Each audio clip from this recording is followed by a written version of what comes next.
I guess I'll yield myself 5 minutes. Good morning to all of you and welcome. First, I want to thank Mr. Chairman for holding this particularly timely meeting as we make jobs and the economy a priority here in this Congress. What is becoming more and more apparent to us, and I'm sure you all have recognized this for a long time, is the crushing regulations that you all face, and it makes doing business in this country extremely difficult. We would like to change that. Our Chairman, Mr. Issa, has charged us with going out and finding out the ways that these regulations are standing in the way of success, and so that's what we're doing here this morning. I think we can all agree that all of these regulations really represent a hidden tax on businesses and the cost of doing businesses, and I'd like to get into the cost of compliance in a few minutes. I think that we can agree, it was mentioned earlier, that the stimulus failed because the government can't create jobs. And so I want to thank all of you this morning for being the job creators in our country and for keeping our economy. You all are the ones that can get this economy back on track. So we need to work with you to figure out how we get the government out of your way.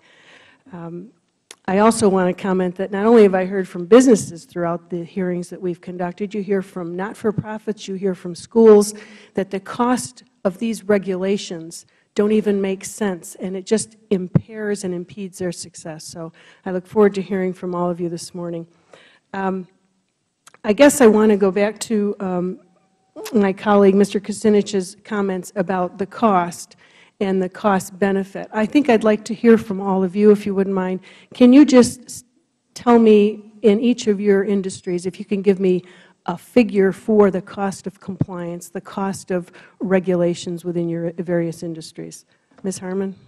In multiple billions of dollars. It's between the capital costs plus the operating and maintenance costs that are ongoing. It's not just the cost of initially complying with the regulation. It's the day-in, day-out cost. It's also the cost of projects that can't go forward because they can't make it through the regulatory red tape.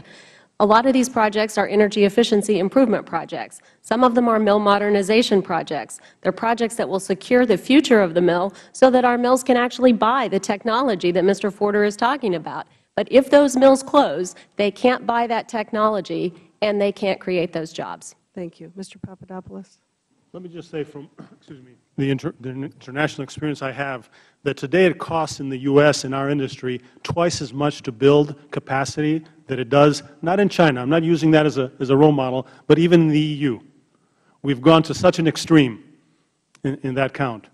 So, you know, I know we don't want to go back to where we were 30 years ago. That we know. But I think we've reached the point of diminishing returns. We've reached the point where we do have a healthy environment. We do have a world-class industry, and we can't accept that. We want to just keep pushing ourselves when others need to catch up with us. Because as I mentioned before, you know, we're going to be breathing other people's emittance. It's not going to be our own. Thank you. And that's something that, you know, should occupy us. Mr. Wells?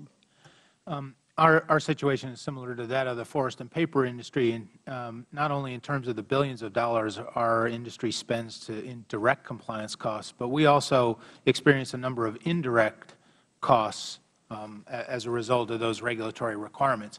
One of those indirect costs, frankly, is in jobs. Our industry now employs about 780,000 Americans. That's down from a high of almost 1 million. In the mid-2000s, when natural gas prices spiked over a 5-year period, we lost 140,000 jobs. Year on year, between February 2010 to February 2011, we lost another 15,000 jobs. I'm not saying that the regulations themselves are the sole cause of those jobs being lost, but they're one of the impacts we're seeing from the additional regulatory burden being proposed. Boiler Act is an excellent example. In the original proposal that came from EPA, they would establish emissions limitations that could not be met by the existing technology.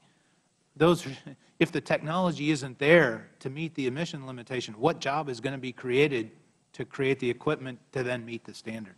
Thank you. Mr. Kamnikar?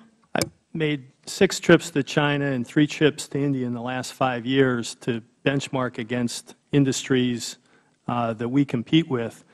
The point is, and Congressman Kucinich made a long list of achievements that all of us across the table have achieved in terms of safety and in the environment. And if we just put a moratorium on where we're at today, it would take 20 years, if ever, for the industries in China and India to catch up. Thank you. I apologize, Mr. Schimmel. We're out of time.